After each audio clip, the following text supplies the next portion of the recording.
Assalamualaikum warahmatullahi wabarakatuh. Yang terhormat Ibu Dr. Anda Evi Ratna Kartikawati, MPD PhD, dan Bapak Sumedran MPD. Perkenalkan, nama saya Gita Rahmi dari Prodi Pendidikan Luar Sekolah. Di video kali ini saya akan mempresentasikan hasil kerja saya yang berjudul Psikologi Sosial. Baiklah, saya akan menyampaikan materinya melalui slide-slide berikut. Yang pertama, pengertian psikologi sosial. Ada beberapa pengertian psikologi sosial menurut beberapa para ahli.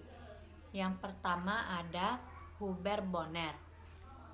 Psikologi sosial adalah ilmu pengetahuan yang mempelajari tentang bagaimana tingkah laku manusia di lingkungannya dan bersama orang di sekitarnya. Yang kedua, menurut Shaw dan Costanzo, psikologi sosial merupakan ilmu pengetahuan yang mempelajari tentang tingkah laku individu yang merupakan hasil rangsangan sosial. Konsep dasar psikologi sosial. Yang pertama, konsep emosi terhadap objek sosial. Pertama adalah konsep dasar ilmu psikologi sosial mengenai emosi terhadap objek sosial. Ini menunjukkan bahwa emosi dapat dipengaruhi lingkungan. Ketajaman emosi dan reaksi emosional dipengaruhi oleh faktor internal dan eksternal. Pengendalian respon emosi sangat penting dalam kehidupan sosial. Bisa dikatakan, emosi ini adalah kajian dari psikologi dan memiliki peranan penting dalam pembentukan perilaku seseorang terhadap respon dari stimulus dalam lingkungan sosial. 2. Konsep perhatian. Selanjutnya adalah konsep perhatian. Pada konsep ini, perhatian atau rasa peka terhadap apa yang terjadi di lingkungan sosial seseorang juga sangat mempengaruhi seseorang individu terhadap hubungan sosialnya. Ketiga, konsep minat. Selain itu, minat atau daya tarik juga sangat berpengaruh dengan hubungan sosial antara individu satu dengan individu lain, serta kelompok yang berkaitan dengan proses interaksi dalam diri individu, dan mungkin juga dipengaruhi oleh subjek dari luar. 4. Konsep kecerdasan dalam menghadapi persoalan sosial. Ini merupakan modal dasar yang ada dalam dari individu masing-masing dan berbeda pada setiap individu. Kemudian, nantinya ini juga bisa jadi modal dasar untuk memecahkan permasalahan sosial yang muncul. Yang kelima, konsep sikap mental seseorang. Konsep dasar ini juga bisa dilihat dari sikap mental seseorang.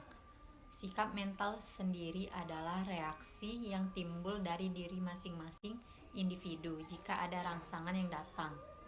Reaksi mental ini bisa bersifat positif, bisa bersifat negatif, namun juga bisa bersifat netral.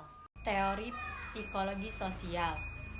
Yang pertama, psikologi sosial dalam teori behavioristik.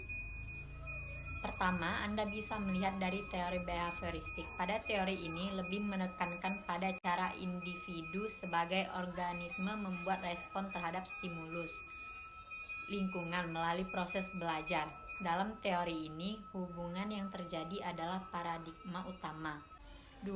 Psikologi sosial dalam teori belajar sosial. Teori ini mengemukakan bahwa perilaku sosial individu dipelajari dengan melakukannya langsung dan mengalami konsekuensi dari perilaku sosial tersebut. 3. Psikologi sosial dalam teori Gestalt dan kognitif. Teori selanjutnya adalah mereka memandang individu sebagai agen yang aktif menerima, memanfaatkan, memanipulasi, serta mentransformasi informasi yang diperolehnya. Yang keempat, psikologi sosial dalam teori lapangan. Teori yang satu ini dikemukakan oleh Kurt Lewin, yang mana pemikirannya berbasis lapangan atau ruang hidup. Menurutnya, segenap peristiwa perilaku seperti bermimpi, berkeinginan, dan berkehendak adalah bagian dari ruang hidup. Dalam formula itu juga, manusia yang merupakan hasil interaksi dengan orang lain. Pendekatan dalam psikologi sosial. Pendekatan terbagi ke dalam beberapa hal. Yang pertama, pendekatan biologis, pendekatan dari belajar, pendekatan intensif, dan pendekatan kognitif. Manfaat psikologi sosial untuk kehidupan bermasyarakat. Manfaatnya bisa memberikan gambaran kepada manusia tentang bagaimana menjalin hubungan yang ideal antara sesama manusia sebagai makhluk sosial. Selain itu, untuk mencegah terjadinya konflik di antara kehidupan manusia yang disebabkan ego setiap manusia. Lalu bisa juga memberikan solusi ketika konflik muncul di dalam kelompok bermasyarakat. Adapun tujuan mempelajari ilmu psikologi sosial. Tujuan mempelajari ilmu psikologi sosial adalah untuk menghadapi situasi sosial yang semuanya tidak baik. Oleh sebab itu, setiap orang memerlukan pengetahuan tentang ini agar tidak mudah terpengaruh. Selain itu juga untuk membekali diri dengan pengetahuan mengidentifikasi, menganalisis, menyusun alternatif dan pemecahan masalah sosial. Demikianlah itulah yang dapat saya sampaikan. Lebih kurangnya saya mohon maaf, kepada Allah saya mohon ampun. Saya akhiri. Wassalamualaikum warahmatullahi wabarakatuh.